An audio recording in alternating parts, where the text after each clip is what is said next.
আমার বাবা বাজারে যাওয়ার পরে মানে আমার বাবার পার্টি বিষয়ে তারা মানে ভিতরে লয়ে যাওয়ার দরজাটা অফ করে দিয়ে ভিতরে লয়ে যায় আমার বাবারে যথারীতি তারা মারধর করে চেয়ার টিয়ার দিয়ে ফিটে দিতে মাথা টাথা ফাটাই মানে চেষ্টা করে। তারপর আমার বাবা এমতে বাচ্চায় মানে কোনো রকম বাসি টাসি বাড়ি গেছে, বাড়ি যাওয়ার পরে সেন্সলেস হয়ে গেছে। পরে বাবারে নিয়ে হাসপাতালে ভর্তি করে। দর্শক বন্ধু, আপনারা শুনলেন এক অসহায় মহিলা বলছেন পার্টি অফিসের দরজা বন্ধ করে তার বাবাকে মারধর করেছে বিজেপি নামধারী গুন্ডারা। রাত 1টা নাগাদ অসহায় মহিলা তার অসুস্থ বাবাকে নিয়ে যান হাসপাতালে এবং তাকে ভর্তি করান। বাবা এখন হাসপাতালে চিকিৎসাধীন। ঘটনা দক্ষিণ জেলার বিলুনিয়া মহকুমার ঋষ্যমুখ মণ্ডলের উত্তর সোনাইছড়ি এলাকায়। অভিযোগ, এখানে জঙ্গলরাজ শুরু করেছে শাসক দলীয় গুন্ডারা। অসহায় পুলিশ প্রশাসন, বিজেপির গুন্ডাদের আস্ফালনে বিবর্ণ হয়ে উঠছে জনজীবন। শুধু কি তাই, অসহায় মহিলার বাবাকে বিজেপির দুষ্কৃতীরা হুমকি দিয়েছে তাদের বিরুদ্ধে থানায় দায়ের করা মামলা প্রত্যাহার না করলে তার গলা ও মাথা পৃথক করে নেবে এবং মহিলার মুখে ছুড়ে দেবে এসিড।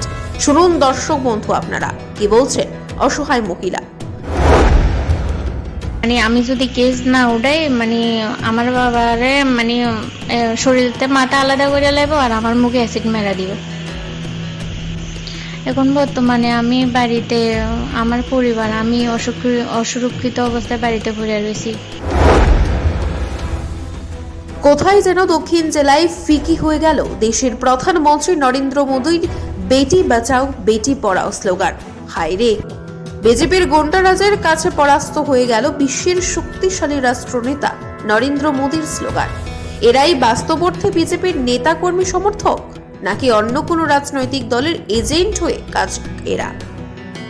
প্রশ্ন তুলছে খোদ বিজেপির লোকজন। JM24 নিউজের কাছে অভিযোগ করা অসহায় গৃহবধূর নাম পপি বিশ্বাস, তার বাবা গৌরাঙ্গ বিশ্বাস। গোটা পরিবারটি দিন দারিদ্র। গত কয়েক বছর আগে সামাজিকভাবে বিয়ে হয়েছিল পপি বিশ্বাসের। তারপর পপির সংসার আলো করে আসে এক কন্যা সন্তান, কিন্তু বিয়ের 2 বছরের মধ্যেই তার বিবাহ বিচ্ছেদ হয়। কোলের কন্যা সন্তানকে নিয়ে পপি চলে আসেন উত্তর সোনাইছড়ি স্থিত তার বাবার বাড়িতে। পপির বাবার সংসারে নুন আনতে পান্তা ফুরায়। এই অবস্থায় নিজের সন্তানের মুখ দুমুঠো অন্ন তুলে দেওয়ার জন্য কাজের সন্ধানে বের হয় পপি। কাজ পেয়ে যান এলাকার ব্যবসায়ী নারায়ণ চৌধুরীর বাড়িতে। নারায়ণ চৌধুরী ও তার অসুস্থ স্ত্রীকে দেখাশোনা করার দায়িত্ব নেন পপি। বিনিময়ে পারিশ্রমিক বাবদ মাসিক 6,000 টাকা পান। এই টাকা দিয়ে বাবা ও একমাত্র কন্যা সন্তানকে ভালোই চলছিল পপির সংসার। সম্প্রতি স্থানীয় বিজেপির দুষ্কৃতীরা নারায়ণ চৌধুরীর জমি জবরদখল করে এবং তার জমিতে পার্টি অফিস বানিয়ে নেয়। নারায়ণ চৌধুরীর বাগান ধ্বংস করে তাও দখল করে নেয় বিজেপির নামধারী জমি দস্যুরা। এর প্রতিবাদে সরব হন নারায়ণ চৌধুরী ও তার ছেলে দেবাশিস চৌধুরী। দেবাশিস একজন বিএসএফ জওয়ান। সে পাঞ্জাবের ভারত পাকিস্তান সীমান্তে কর্মরত। বর্তমানে ছুটিতে বাড়িতেই আছেন জওয়ান দেবাশিস। স্বাভাবিকভাবেই বিজেপির দুষ্কৃতীদের জুলুমবাজি নিয়ে প্রতিবাদী সরব হয়েছে দেবাশিস। তাতেই কাল হয়েছে অসহায় গৃহবধূ পপি ও তার বাবার। জওয়ান পরিবারকে বশে আনার জন্য এক জঘন্য খেলায় মেতে উঠে স্থানীয় বিজেপির দুষ্কৃতীরা। তারা জওয়ান দেবাশিস চৌধুরীর সঙ্গে গৃহবধূর ছবি সামাজিক যোগাযোগ মাধ্যমে ভাইরাল করে দেয়, ছড়িয়ে দেয় নানান কুকথা। এই বিষয়টি জানার পর প্রতিবাদী হয়ে ওঠেন পপি এবং থানায় দায়ের করেন মামলা। এই মামলা প্রত্যাহারের জন্য পপির বাবাকে পার্টি অফিসের মধ্যে দরজা বন্ধ করে মারধর করে দুষ্কৃতীরা। শুনুন কি বলছে গৃহবধূ পপি। আমি আর আমার মেয়ের খরচ চালানোর লাগে আমি একটা বাড়িতে কাজ করি।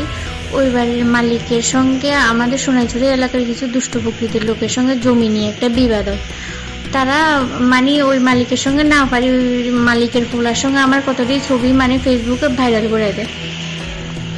যদিও ওই বাড়ির ছেলে চাকরির সুবাদে বাইরে থাকে, বাড়িতে থাকে না, বাড়িতে একজন মানে ওই মানে মালিক আর মালিকের বউ থাকে, তারা খুবই অসুস্থ। আমাকে কইছিল তার এই বাড়িতে কাজ করতাম, তো আমি এই বাড়িতে কাজ করি, কিন্তু উত্তর সোনাইছড়ির কারা কারা পপি বিশ্বাসের বাবা গৌরাঙ্গ বিশ্বাসকে মারধর করেছেন, কারা তার ও বিএসএফ জওয়ানের ছবি ভাইরাল করেছেন সামাজিক যোগাযোগ মাধ্যমে, শুনুন আপনারা।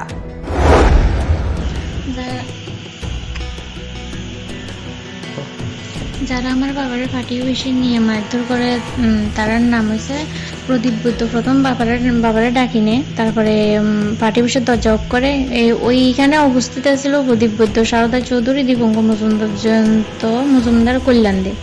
আর যারা আমার ছবি মিডিয়াতে ভাইরাল হয়েছিল তারা হয়েছিল মানে দীপঙ্কর মজুমদার, সঞ্জয় মজুমদার, কল্যাণ দে, অজিত পাল। এলাকার নেতা প্রদীপ বৈদ্য, সারদা চৌধুরী, দীপঙ্কর মজুমদার, জয়ন্ত মজুমদার, কল্যাণ দে, অজিত পালরা অসহায় গৃহবধূর জীবন নিয়ে করছে ছিনিমিনি খেলা। অতিরিক্ত হিসাবে আছে হুমকি উচ্চতি। শুনুন দর্শক বন্ধু আপনারা, পপি বিশ্বাসের আহত বাবা হাসপাতালের বেডে বসে আতঙ্কে জ্বর ভরত হয়ে কি বলছেন দুষ্কৃতীদের বিরুদ্ধে। ছিলেন না? হ্যাঁ, ছিলেন না? চিনি তো সবারই চিনি, কোন নিজের কথা কই লাভ নেই, কই মারছে না হয়তো বলতে পারি। সে একদিন মাথার উপর দিয়ে বাদ দিয়েছে, আর আপনার কইতে আমি জিও ডাক দিছি, এর নাম দেবেন না? জিও ডাক দিছি। আছে তো ব্যক্তি শুনেছিল, হয়নি কিন্তু ব্যক্তি শুনেছিল অনেক বাড়ি যাওয়ার পরে এরপরে আঁতপাত হয়েছে, কথা করতে আসি, বেড়া করতে আসি। আজ একটা মাইন নামে যদি এই ভিতরে কাজ করে, তবে হ্যাঁ যদি করতে পরিবারের লোকে অ্যাডজাস্টমেন্ট আছে, তাহলে নাম্বার শুনছি না, না ছিলেন দরকার নেই। আপনি কারোর নাম জানেন না? নাম তো জানি, কি সব শুনেছিল তো হয় নামের কথা তুই লাভ হতো না, ফাটি দিচ্ছে। আপনি কি সর্বসুবিধাযুক্ত ফ্ল্যাটের সন্ধানে রয়েছেন? তাহলে আর আপনাদের নিতে হবে না দুশ্চিন্তা। আপনাদের জন্য আমরা নিয়ে এসেছি আগরতলা এবং কলকাতায় সর্বসুবিধাযুক্ত অত্যাধুনিক ফ্ল্যাটের সুবিধা। আগরতলায় G+4 ক্যাটাগরি, B+G+4 ক্যাটাগরি এবং কলকাতায় G+6 বিল্ডিং ক্যাটাগরি নিয়ে হাজির আমরা, যেখানে আপনারা পেয়ে যাবেন 3 BHK কিংবা 2 BHK ফ্ল্যাট, সাথে কমিউনিটি হল এবং পার্কিং এর সুবিধা। তাছাড়া 24 ঘন্টা লিফট, ওয়াটার পিউরিফায়ার, জেনারেটরের সুবিধাও রয়েছে। মূলত আগরতলায় সার্কিট হাউস, দুর্গা চৌমুহনী, প্রগতি স্কুলের পাশে এবং কলকাতায় নাগের বাজার, ডায়মন্ড প্লাজার পাশে ও কৈখালিতে ফ্ল্যাট বুকিং চলছে। তাই দেরি না করে এখনই যোগাযোগ করুন শেরওয়ালি কনস্ট্রাকশন, RB কনস্ট্রাকশন।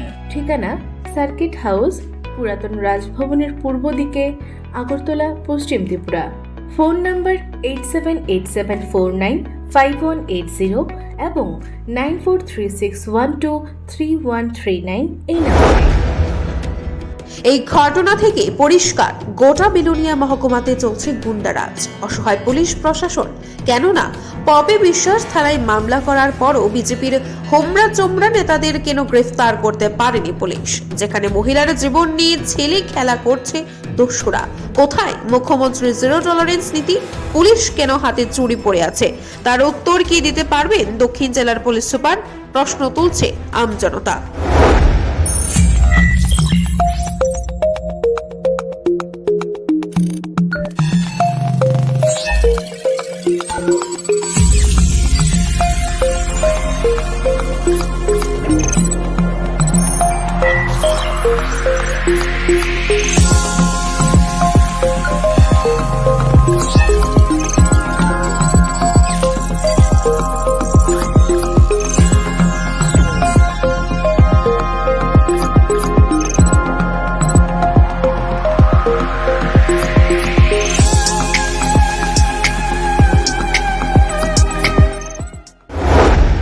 আমার বাবা বাজারে যায়, বাজারে যাওয়ার পরে মানে আমার বাবারও ফাটি বেশি, তারা মানে ভিতরে লয়ে যা দরজাটা অফ করে দেয়, ভিতরে লয়ে যা আমার বাবারে যথারী তারা মারধর করে, চেয়ার টেয়ার দিয়ে ফিটে দিতে, মাথা টাথা ফাটাই মানে চেষ্টা করে। তারপর আমার বাবা এনতে বাচ্চায় মানে কোনো রকম বাসি টাসি বাড়ি গেছে, বাড়ি যাওয়ার পরে সেন্সলেস হয়ে গেছে। পরে বাবারে নিয়ে হাসপাতালে ভর্তি করে। Bureau report JM24 news.